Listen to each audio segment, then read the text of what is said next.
WandaVision has arrived. People are on the verge of discovering our secret. This Friday, nothing can prepare you for what's next. We just don't know what to expect. WandaVision, original series now streaming only on Disney+. What's going on, guys? Welcome to Everything Always. My name's Michael Roman. We got a brand new TV spot for WandaVision today, which has been customary of Marvel Entertainment since the show's release about 3 weeks ago. In this one, however, a brand new shot of a scene we need to talk about, as well as a ton of official updates from WandaVision's head writer and creator. It's talking about not only Pietro's involvement with the show, but the importance of the post-credit scenes. We're going to break down the brand new scene in this TV spot, as well as the interview with the WandaVision creator and everything he had to say about the show. But first, if you could grab the subscribe button, we're still giving away a PlayStation at 800,000 subscribers, as well as subscriptions to Disney Plus for WandaVision. If you want to be entered to win, all you have to do, hit that subscribe button, then leave a comment down below, and if you want, stick around to the end of the video. We'll get into all the giveaway stuff again there. So first up, this brand new scene in the TV spot for this upcoming episode 4, which means we're going to get to see what's going on here. Now, it looks like a helicopter trying to fly through the barrier, perhaps the same exact helicopter we've seen several times in that same scene they showed us during this TV spot, trying to finally penetrate. And I think that plays directly into what we saw last episode. Guys, if you think it was a coincidence that Monica Rambeau's character was there from S.W.O.R.D. in order to sort of be a part of Wanda's birth and see what's going on, spy on Wanda, it's not a coincidence at all. This is evidence of S.W.O.R.D. sending their agents in, trying to get to the bottom of what's going on, interfere and or interact in any way they can. Now, when Monica Rambeau is expelled last week from this sort of pseudo-reality, she glows with the same red hue we've seen from Scarlet Witch's powers in the past, and you see that color on full display as this helicopter tries to fly in. Now, we don't know the fate of this helicopter. Maybe he'll end up miniature and in the bushes. Hard to see how the pilot would survive at that. However, given Paul Bettany's quote that this next episode would blow our mind, we are expecting S.W.O.R.D. to become a little more active in what's ever going on, and for them to zoom out both metaphorically and the way they did at the end of episode 3, so that we all can get a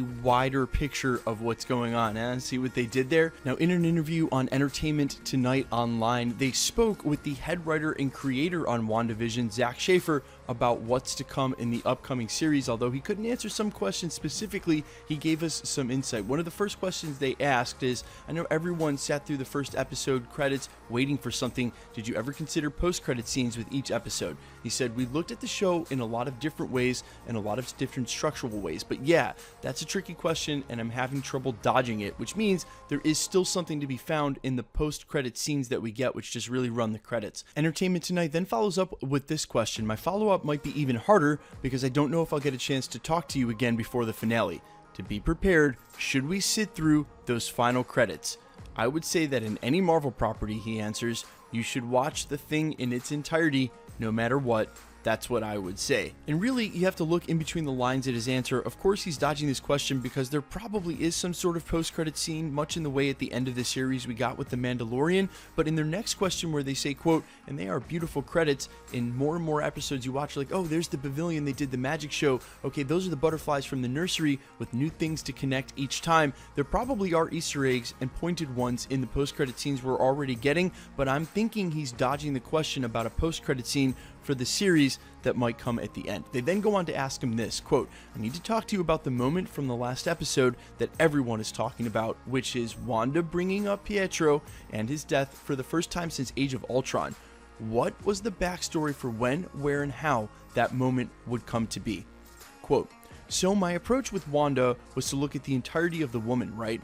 All of herself and all of her experiences and all of her trauma, and losing Pietro is a big part of that, and having the twin is a big part of that as well. As far as the placement of it, that was a lot of work in the writer's room. Was when do we have these moments? When do we reveal things? When do we delve into authenticity? Because the sitcom stuff, there's a patina of happy false environment and happy false self in a little bit, so it made sense to me in that moment to have some emotional honesty. Quote, I've always wished we could have gotten more Aaron Taylor Johnson Pietro, so I have my fingers crossed that he'll pop up here. I obviously know you aren't going to tell me that, but now that it's been brought up, how much of Pietro's memory will play into the series going forward? And this is what he had to say. Quote, "It is so hard to answer these questions.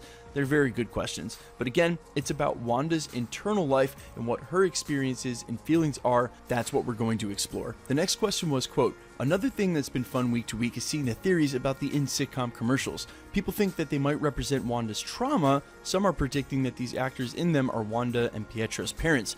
How close have you seen people getting to cracking that a bit?" Quote, "I actually haven't paid very close attention to the commercial speculation because there's too much to look at. The commercials, people are very focused on the Easter eggs of it and the meaning of it, which is great, and I want that. I want fans to be engaged that way. But also, when I watched the shows, I'm reminded that it's a structural thing. When you watch a sitcom, commercial breaks were part of the rhythm of the show, so that sort of dip away and come back actually very much part of the fabric of the sitcom aesthetic." They then asked, quote, "Fans connected with the most recent commercial for Hydra Soak to an episode of Agents of S.H.I.E.L.D., which would be one of the few times the MCU has ever connected back to those Marvel shows. Was that an intentional connection?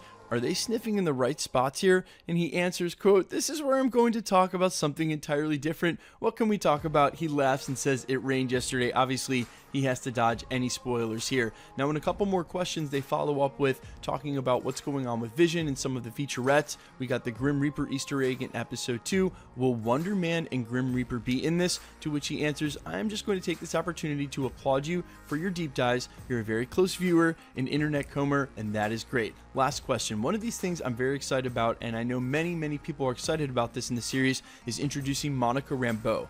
She is a dream of a person. We only see her Geraldine thus far. What was the most important part of Monica Rambeau as a character for you to capture? He goes, "You're correct. She's such a fantastic talent, such a pleasure to watch and be around. She's a lovely person. I was lucky enough to contribute to Captain Marvel's script, and that movie is so much about the strength of women. Maria's character is incredibly strong, single mother, and so for me with Monica, it was a lot about doing service to that group of women and what they stand for, and coming from a military family, being women in the military early when it was very difficult. So it was a lot of that legacy that fed into the character, Monica, and her internal metal, and that really makes a lot of sense when you think about it, considering where we just saw her was entering the pseudo reality, knowing that it's probably dangerous, and whatever her power set may be in the future, she's certainly no match for Scarlet Witch right in this moment. We could speculate about the possibility of post-credit scenes at the end of this series all day. Oh, and trust me, we will in coming weeks. But for now, guys, let me know all your thoughts down below about these new scenes and what you think the post-credit scene is going to be at the end of the series. Plus, which Easter eggs have you already spotted in the post-credits that we do get? Even though they seem limited, there is new stuff in there every week. Let me know all your thoughts down below, and quickly, let's get into the giveaway stuff before I let you go. We're still giving away a PlayStation 5 at 800,000 subscribers, as well as this Friday, we'll be announcing the past 2 winners for the Disney Plus subscriptions, and we'll keep giving them out every week that WandaVision is out on Fridays. If you want to be entered to win any of the prizes or the future prizes here at the channel, all the same rules will always apply. Hit the subscribe button, then leave a comment down below, and because it's truly random, the more videos you comment on, the better chance you have of winning. The best way of doing that is to hit the notification bell with notifications turned on to keep with the content, and of course, if you enjoyed today's video, smash that like button. My name's Michael Roman. You can find me over on Instagram and over on Twitter under the handle IamFires. You can find me on Spotify with original music under All Fires, and streaming over on Twitch, twitch.tv/Novellin. There are links down in the description to all 4. My name's Michael Roman. This is Everything Always. Thanks for checking out the channel, guys, and stick around. We'll be posting again real soon.